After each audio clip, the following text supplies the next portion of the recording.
Why do Europeans and pale Arabs continue to dig up tombs and polish up in terms of what they say a restoration of statues in ancient Ḥamit if they are indigenous or founder descendants of the ancient Egyptian civilization? Could be more reasons to this because they are not indigenous in Africa. The period of African history between the advent of Islam and their entrance into Ḥamit and its modern history consists of conquest by foreigners that came out of the Red Line from the north. The Arab invasion is proof that the current Arabs in all of North Africa, so-called Middle East, are not indigenous. The Napoleonic Wars prove that the Romans continued to want to have a say in ancient Ḥamit. It is very clear that Egypt is in Africa and has been and will always be in Africa, not Europe, not Asia. There was no Middle East up to about 1952. The Middle East was created largely by the French, the Americans, and the British so that they can parcel out that land to their cousins, the current Arabs that are all over the shore. There was no Middle East. This is very, very clear. What we know is that history has been flavored in blue lies. And their blue lies will never end. The term blue lie or blue lies describe a psychological need in a group of people to protect, to support, and defend their group, even in the face of evidence against what they are standing for, like white supremacy. You can read the book Global White Supremacy, Anti-Blackness, and the University as Colonizer to understand this concept. The concept was largely encapsulated by Dr. John Henry Clark when he said it is unfortunate that so much of the history of Africa has been written by conquerors, foreigners, missionaries, and adventurers. The Egyptians left the best record of their history written by local writers. We want to consult that record today as we explore this. The first point that we have to highlight is that Europeans appeared on the scene on Earth a mere 8,500 years ago. From these websites, scientific websites, we learn that the new data confirm that about 8,500 years ago, early hunter-gatherers in Spain, Luxembourg, and Hungary also had darker skin. They lacked versions of two genes, SLC24A5 and SLC45A2, that leads to depigmentation or loss of melanin or of becoming melanin recessive. You can read our book, Free From God. It has a chapter and chapters about this. So a period of about 700 years ago, a Motala site, archaeological site in Sweden, found another variant, which is a Ochre 2. We've dealt with this in a number of videos. It is very important for us to realize that they know this and inherently they want to be darker. So they introduced this SLC24A5 inhibitor 3, which you can use. They've also studied fish. You can go to this Journal of Science to read how they now know what determined skin color. The genes are clearly identified on this researchgate.net. You go and read a lot of that. The tyrosinase, a hormone, major enzyme involved in melanin formation, ocular albinism gene 1, Ochre 1, there is Ochre 2, Ochre 3. All these are based on genetic studies and the genes associated with albinism and depigmentation.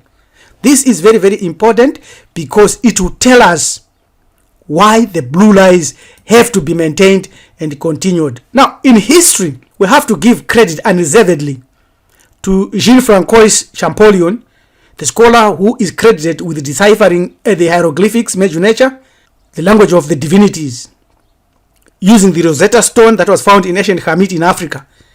That information has unraveled a lot of stuff, and importantly, on the issue of races, where we now know that our ancestors were extremely race conscious.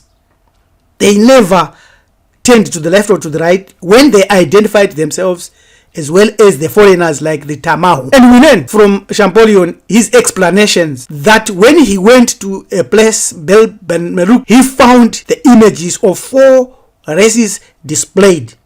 And he identified the first one as the Hermetic, who called themselves Rume. When you go and read the books, they call Rome and so forth. That's because they are using the Bible and European language to try to understand our language. It's Rume, which means a man. They actually say that, a man. And then Nahasi, who is Daka, who is the same person. They always pair together. And then they've got the Namo, who are the Asiatics, and the Tamahu. And the Tamahu were the least developed according to the interpretation that Champollion gives. Then he says here, I hastened to seek the tableau corresponding to this one in one of the other royal tombs. As a matter of fact, I found it in several. The variations I observed fully convinced me that they had tried to represent here the inhabitants of the 4 corners of the earth, according to the ancient Hamitian system, namely the inhabitants of Hamit itself formed one part, and the inhabitants of Africa, proper blacks and Asians, and finally, and I am ashamed to say so, since our race is the last and the most savage in the series, Europeans, who in those remote epochs frankly did not cut too fine a figure in the world. In this category, we must include all blondes and the white-skinned people living not only in Europe but Asia as well, their starting point. This is the close-up, and this is where you find these are the 2 variances, the darker and the lighter, found in Hamit. The Tamahu's attire is sometimes different. The Tamahu is the European who is ruling this world today. Their heads are more or less hairy and adorned with the various ornaments. This is Champollion, Jean Champollion, the decipherer of the hieroglyphics.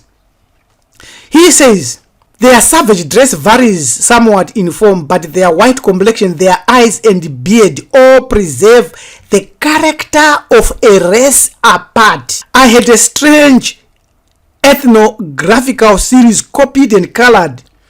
I certainly did not expect on arriving at Bin Ban El Moluk to find sculptures that would serve as vignettes for the history of the primitive Europeans.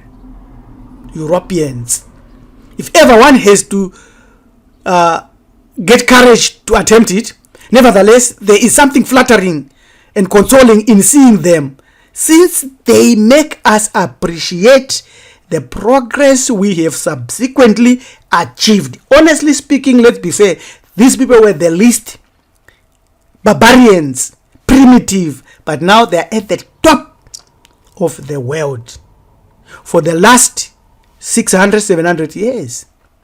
Our ancestors in ancient times were aware of the depigmented people, the Europeans. And their elites, the European elites, know this. And their only way out of it is to manufacture and promote blue lies. You can read this book, The Iceman, Inheritance, Prehistoric Sources of Western Men's Racism, Sexism, and Aggression by Michael Bradley, and you understand what we are saying in this very, very critical and important video. It is critical, therefore, for you to realize that this is the Hamitian, Rume, this is the invader, the Tamahu, Indo-European. This is the Nubian, Nehese. And this is another invader, Semite Arab. These are the ĀMR or Namo. Now, after seeing and learning and realizing all this, the blue lies began and are still ongoing, driven by a desire inside the European and pale Arab elite and others sympathetic to their sorrowful history, to write themselves into history and give themselves self-esteem by usurping the throne of antiquity. The last melanin dominant pharaoh to sell out and to lose it was Amos the second. There's Amos the first, who was great. And today they are coming up with terms like Sub-Saharan Africa, Northeast Africa, Middle East. Is all a lie. The Naamu and the Tamau are nowhere there in history. Blue lies as well as Orthodox history are all a lie. And we must be aware of that perspective, because the veil of white supremacy has thrown us off track, has thrown our scholars off track, have thrown a lot of people that study and read books, history books, join organizations that are anti-black, and promote an agenda that the white elites have of usurping our civilization and putting us at that category where they were a few years ago, to make the world believe that everyone on the earth was a European or came from the Europeans. We've got scholars today, European scholars, that are now saying humans evolved in Europe, not Africa. They've got now the platform to say that. Although we don't believe and subscribe to evolution, because our book, Free from God, proves that evolution is nonsense. But this is what they are drumming into the minds and the brains of a lot of melanin-dominant human beings. They continue to change history. The Arab, Asiatic, European supported government in Egypt and their European archaeologists continue to change and to repaint ancient images in Hamit. Look at that. This is archaeological hijacking of black African Hamitic history to a mythical Caucasian Egypt. It's there, it's clear whitewashing by Arabs. They're whitewashing here, and here they are whitewashing everything. Now this is white. Now it's white everywhere. And here they are busy. Our governments in Africa, they don't care about this. They don't know about this. More of their whitewashing there. See, these are pale people, invaders, who were at the bottom, at the lowest level, considered by our ancient ancestors as barbaric and primitive. They continue their blue lies, which they enforced by force, at the barrel of a gun and at the sword, and the sculptures, fake sculptures that they promote in books. This, they say, is Nefertiti. It's not Nefertiti. Nefertiti is a Sub-Saharan, if I might use that term, looks like this, straight, clear. This one is a fake. The universities all over that teaches Egyptology, they lie. They promote the facts. They don't even tell you the reason that Europeans saw the statues and they know that they stood, and they realize the statues, they don't look like them. And they went along chopping off the noses and even the Sphinx, so that today we can debate and find articles that say, oh, Egyptians were white. It's because then they go to the evidence they have created. And our people who follow Islam, who follow Christianity, who follow Judaism, Hebrew Israelites, swallow that and come up with Hamitic or Hamitic case as a defense. The blue lies are facts. This is the Roman they promote, and they don't even show you the Kamite, the African. Ancient Persia was melanin dominant. Ancient Babylon was melanin dominant. Kemetic was melanin dominant, but Hollywood entertainment promotes blue lies. Very, very clear. There was a point 150 years after Herodotus, when he died, when Ptolemy Philadelphus, the Greek ruler of Hamit at that time, started to remove the true identity of Nile Valley Africans from all scriptures. He ordered them to be replaced by the term Egyptos or Egypt. It's not. It's just a little point in ancient Hamit. Herodotus' books were rewritten, and many books were issued, but the Hamitians remain African.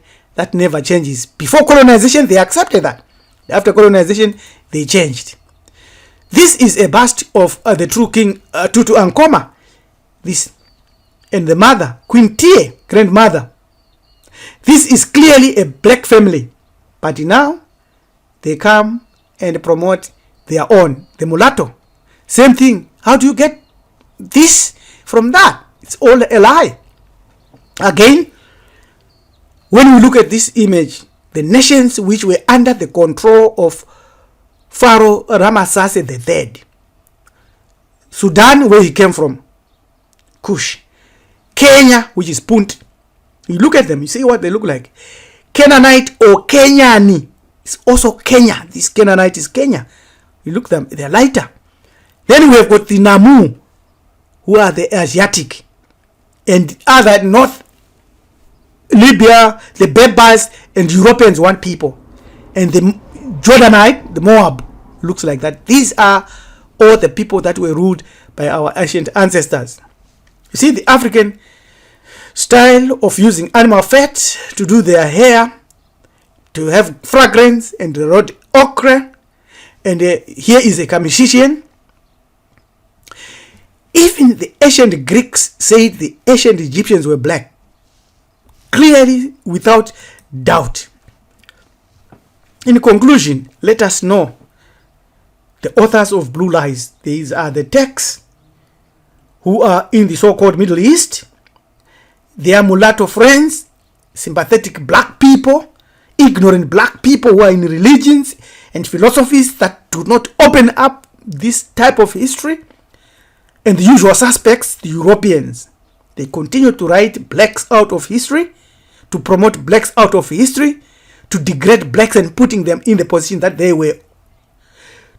They do so through blue line and controlling the conversation so far as to who actually founded the original earthly civilization. These are the people that ruled the earth for 32 dynasties. Let us remove blue lies from our lives, and let us look for the philosophy of life that our ancient ancestors used to establish civilization on earth, to establish a spirituality in our life that sustains us and pulls us out of the blue lies that this world is suffering under. If you are interested in that type of knowledge, in celebrating New Year, donate to our New Year, and we shall share a link where you can use, which you can use to donate. Participate with us in this New Year, 23 September, and let us walk together this journey, and let us restore again our greatness and our rulership on the earth. The manager to be priest Rabbi Elon Kunikeni Jakanja Mskabano says, Tatenda siyabonga, asante sana, enkos.